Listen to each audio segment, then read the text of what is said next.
Now we are moving to the second part of our conference, which is dealing with the how the path towards a flourishing ecosystem can be formed, best practices of spin-off ecosystems as in the first part as well. We will start by a keynote, followed by a panel discussion, and it's my very, very big pleasure to present Uwe Cantner, professor at the Friedrich Schiller University Jena and the University of Southern Denmark, with his keynote on entrepreneurial ecosystems towards a dynamic lifecycle model. Uwe, thank you for being with us. Thank you so much. The stage is yours. So thank you very much for inviting me to this conference and workshop. Thank you for having me. You invited me to say a few words about entrepreneurial ecosystems towards a dynamic lifecycle model. So that means entrepreneurial ecosystems in dynamics. My talk is based on two papers listed here. The first one is more conceptual paper where we explain what a dynamic lifecycle model of an ecosystem is. And the second one is where we test at least one or the other feature of this dynamics with on the basis of empirical data. I start with the paper number one, with the conceptual one. I mean, entrepreneurial ecosystems, the definitions are quite in number around, but you can take these two ones, which are listed here on the slide.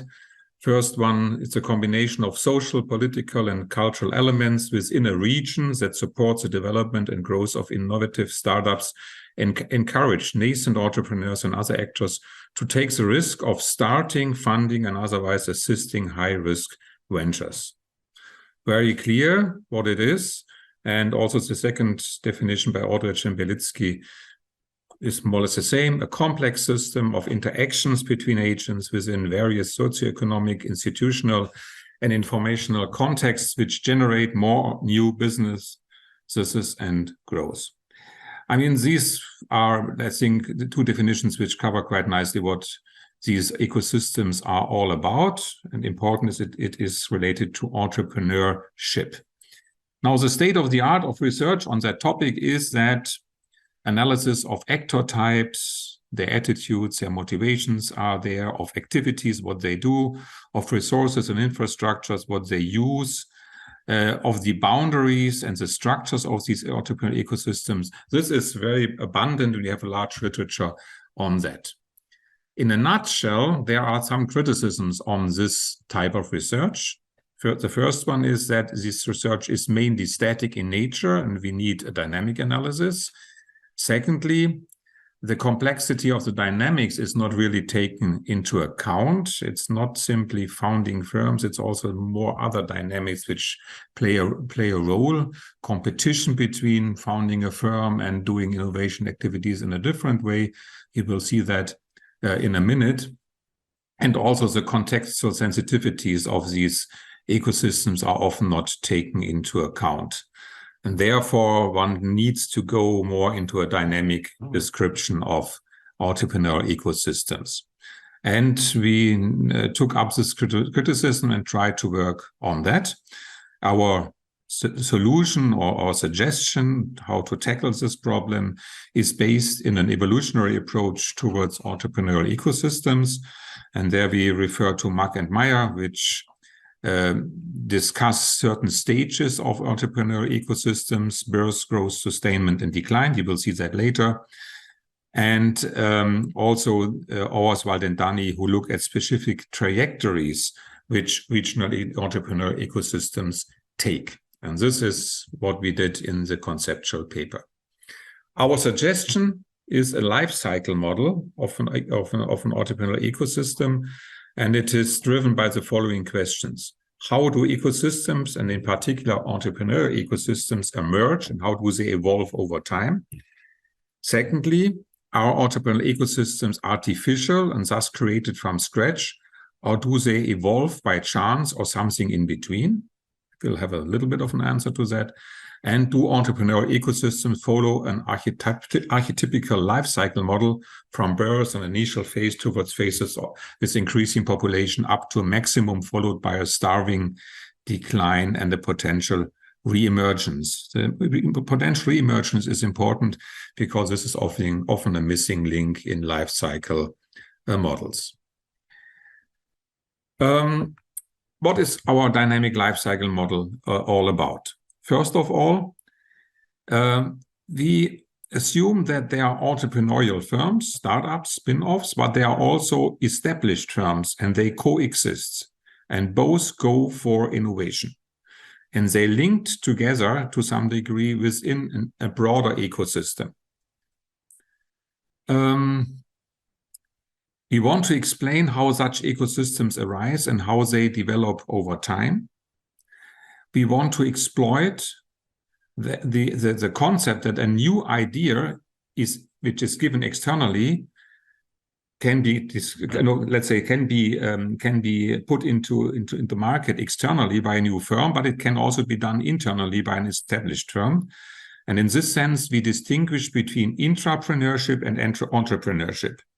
Entrepreneurship then belongs to the entrepreneurial ecosystem, whereas intrapreneurship, which is done by established firms, belongs more to a concept like the business ecosystem.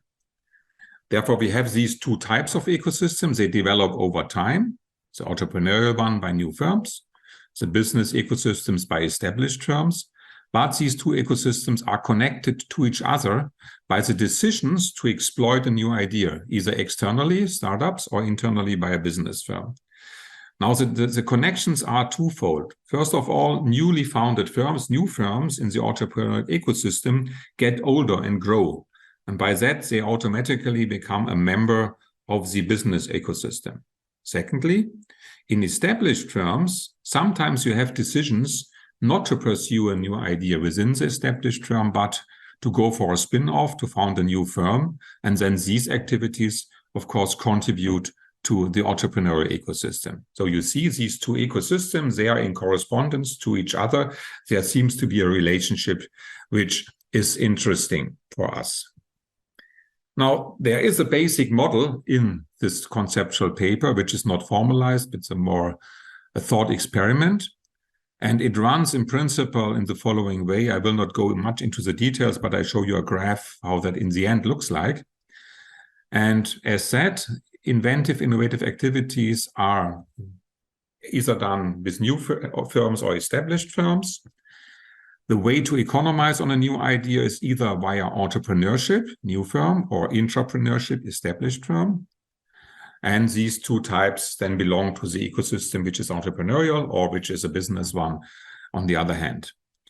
In the model, there is also the idea that you have different types of innovations, radical innovations and incremental innovations, or radical innovators A and incremental innovators B. And they have to think about in which context is it better for them to develop and to market, to economize on their idea. And there is a presumption that although established firms have more resources in order to sustain innovation activities, if they are radically new ideas, they are probably not the best context within which to economize on these ideas. And then new firm startups come up and contribute to the entrepreneurial ecosystem. Whereas if you have incremental innovation, it seems to be the case that often business firms are much better in sustaining that. And so it's also the type of innovation which plays a role in this context. Now, we propose then a dynamic lifecycle model of the entrepreneurial ecosystem, which rather classically, I would say, has 5 phases from birth over growth, maturity, decline to re-emergence. And the importance or the magnitude of each phase is here measured by the number of entrepreneurial agents. So we are looking here at the entrepreneurial ecosystem, a development over time. I briefly go into these phases. I don't go into them deeply. That would take too much time. In phase 1, the birth of an entrepreneurial ecosystem, you have as a starting point an idea that may not be exploited with an incumbent firm. And therefore, a new venture creation will be initiated. And why is this the case? Presumably, this new idea is so radical that an established incumbent firm is not really willing to go for it because all the investments before might become devaluated. We know this phenomenon as the cannibalization effect, which often prevents established firms, incumbent firms, to go for radical innovation. Then in phase 2, the entrepreneurial ecosystem, which started with one entrepreneurial activity, then grows and more entrepreneurs come into that system in. There an emergence of an entrepreneurship culture will come up and is attractive to a lot of new initiatives to found their own firms. Phase 3 is the maturity or stabilization phase, where there's an intersection already going on between entrepreneurial ecosystem and business ecosystem, as some of the innovation activities are more attractive to incumbent firms and less attractive to entrepreneurial firms, to new startups.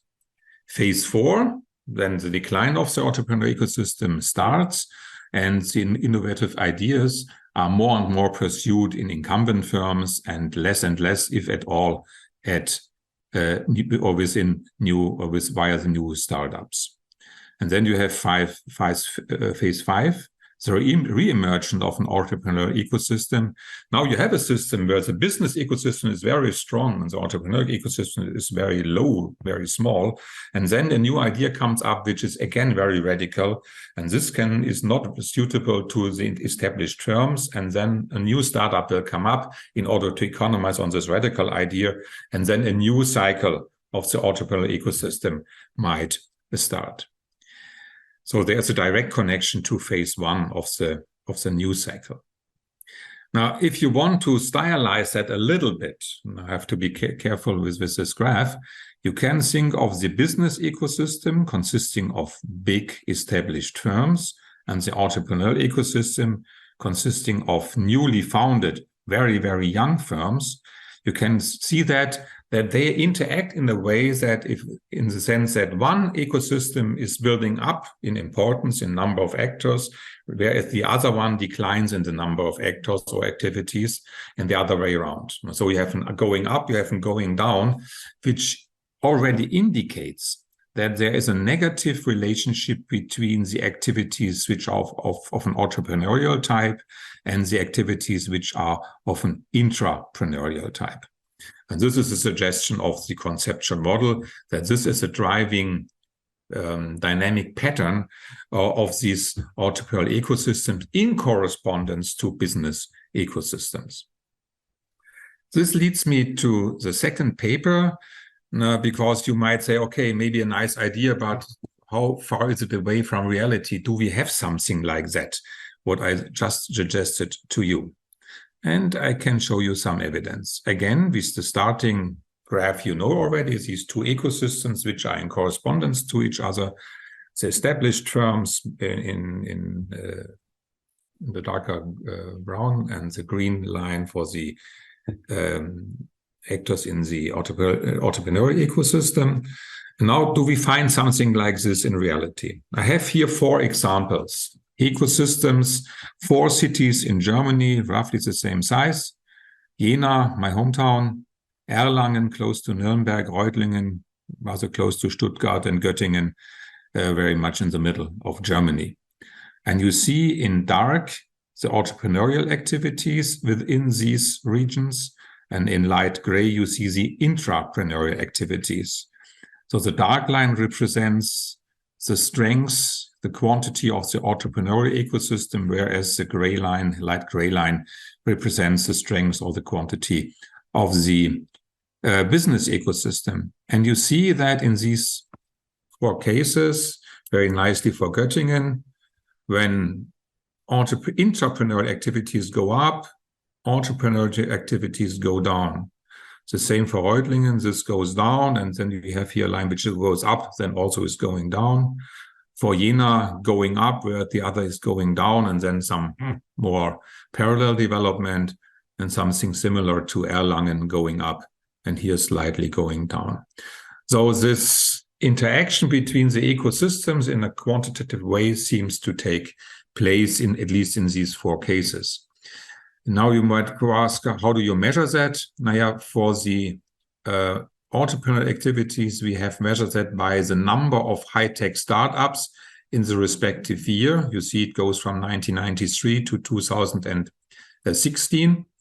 Whereas for the intrapreneurial activities, the light gray line, we measured that with patents of incumbents.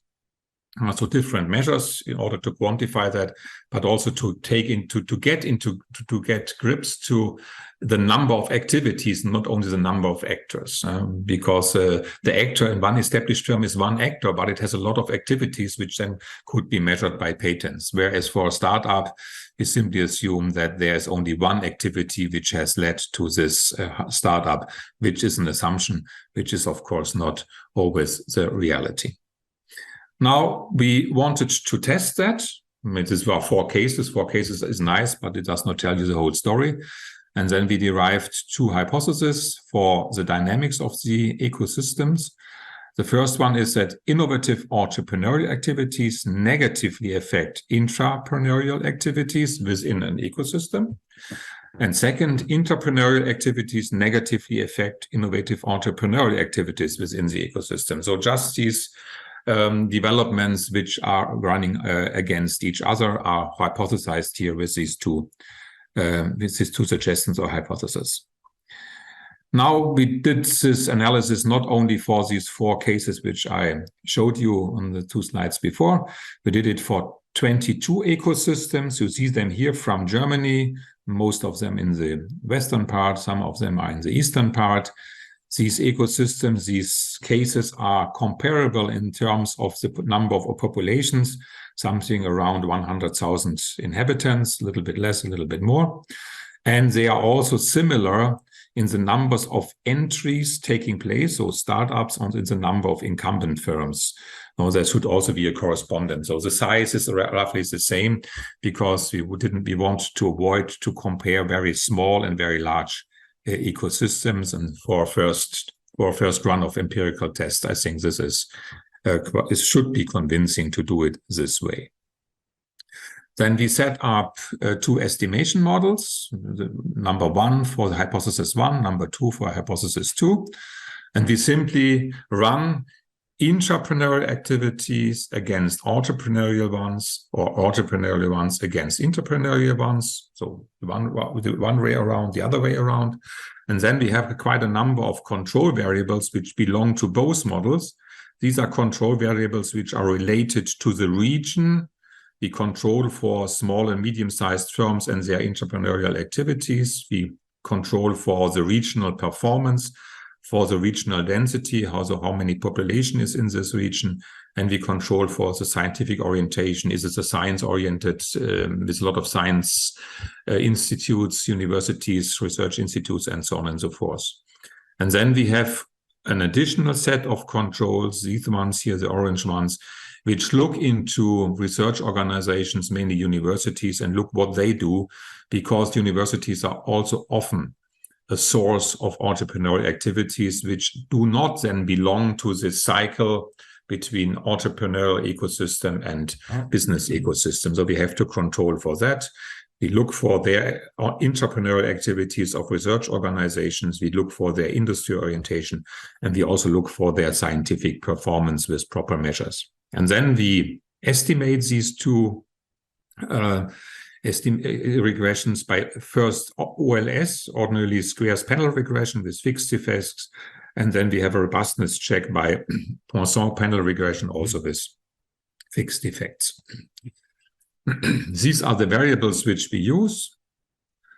The core variables, entrepreneurial and intrapreneurial activities, variables related to the regions, variables relate to the universities in these regions. You see here the number of observations, 22 years, and these numbers, 22, 24, I have to check. Observations, ecosystems, you see here the source of the data. I don't read that for you, that you can read by yourself, but this is all what I have to say here. Then, of course, we look always at the correlation between the variables. Most of them are correlated, but not highly correlated. So we are confident that we can use them without a lot of biases in the regression analysis. And then we already come to the results, which is a regression table, which we usually take, and the procedure is relatively simple. Here we check whether entrepreneurial activities, how they depend on intrapreneurial activities. And we find that the relationship is negative. This I postulated. And it is significant. These stars say the result you can rely on is highly significant. So it works. Entrepreneurial and intrapreneurial activities do not reinforce each other. They are contrary to each other. You can do it with a very parsimonious model where you do not include a lot of control variables. And you can do it with an extended model where you include all these control variables. But this does not change the picture. So the hypothesis number one, here there's a negative correlation, finds support here. Then we have a second set of equations, which simply says intrapreneurial activities can be explained by entrepreneurial activities and a couple of control variables. And then again, you see here, this is a negative sign. So these two dynamics do not go hand in hand, but they go in different directions. So if the one goes up, the other goes down. And you see again stars here, which indicates you can rely on this result.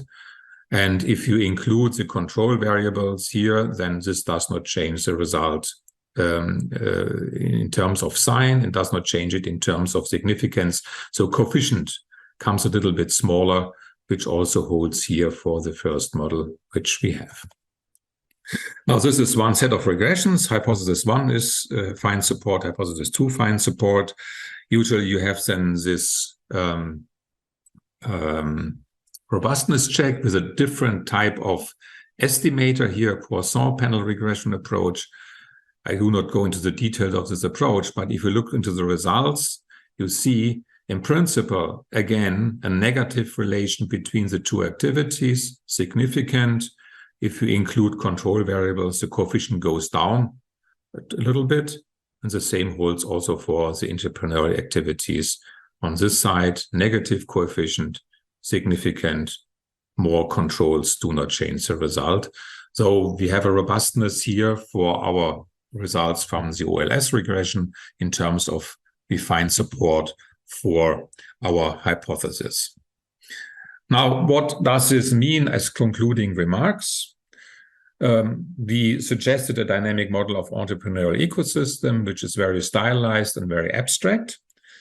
We highlighted that an entrepreneurial ecosystem is not something which is isolated from the rest of the world and will develop. No, there are a lot of factors which form and influence the dynamics of the entrepreneurial ecosystem, namely the business ecosystem, research organizations, but also the general economic context.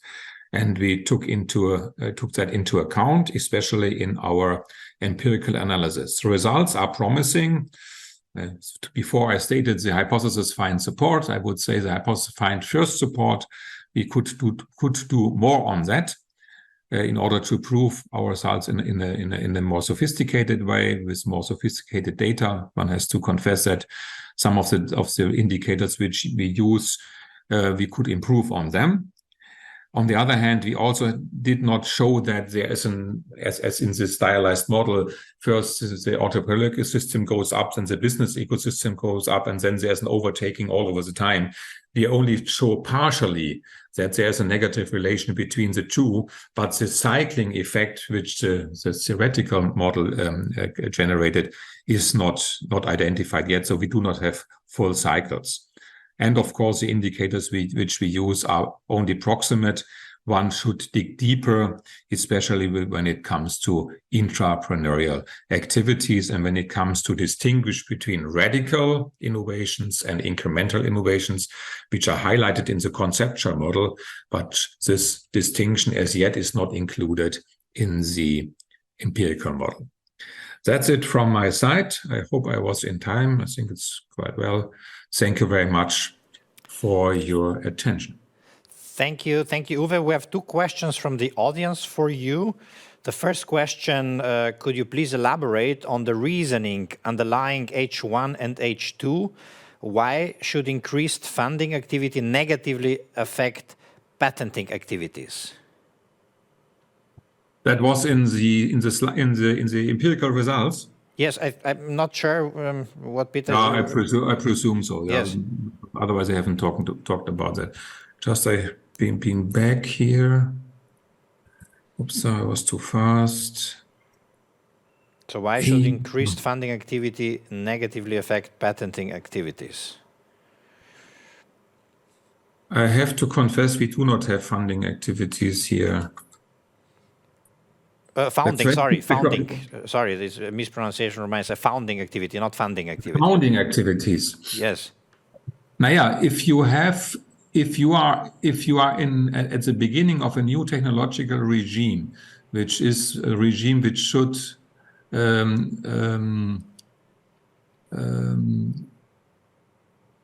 conquer an established technological regime, then you have a lot of highly risky and maybe radical inventions and innovations. And they are usually not taken up by established firms, because by the new ideas, by these radical innovations, they compete with themselves, they compete with their built-up capital stock. And therefore, often it is the case that entrepreneurial firms, new firms, take up these activities, and therefore entrepreneurial activities should go up and intrapreneurial activities should go down, in principle. And I think the next question maybe relates a little bit to it. Yeah. In a perfect world, how can we achieve more overlap with entrepreneurial and intrapreneurial activities so they can complement one another? An idealized word, I don't know. But let's say, here what we did not take into account here, but what certainly holds true is that the spin-off of an established firm often is not a unit by itself. There is capital investment also by the mother firm. And therefore, you have a relationship between the spin-off and the mother firm. You often have that in pharmaceutical industry or in medical industry. And therefore, this is then something where this might go more hand in hand, and there's a division of labor. But one can test for that, but then you have to know how are the capital connections between established firms and newly founded firms. Then you can test for that. And then I think there will be also linkages which are not substitutive in a way, but complementary. I presume that's what the question all about. Yes. Uwe, thank you so much for being with us. Thank you for your input and have a good day. Yeah, you too. Thank you very much. Thank you.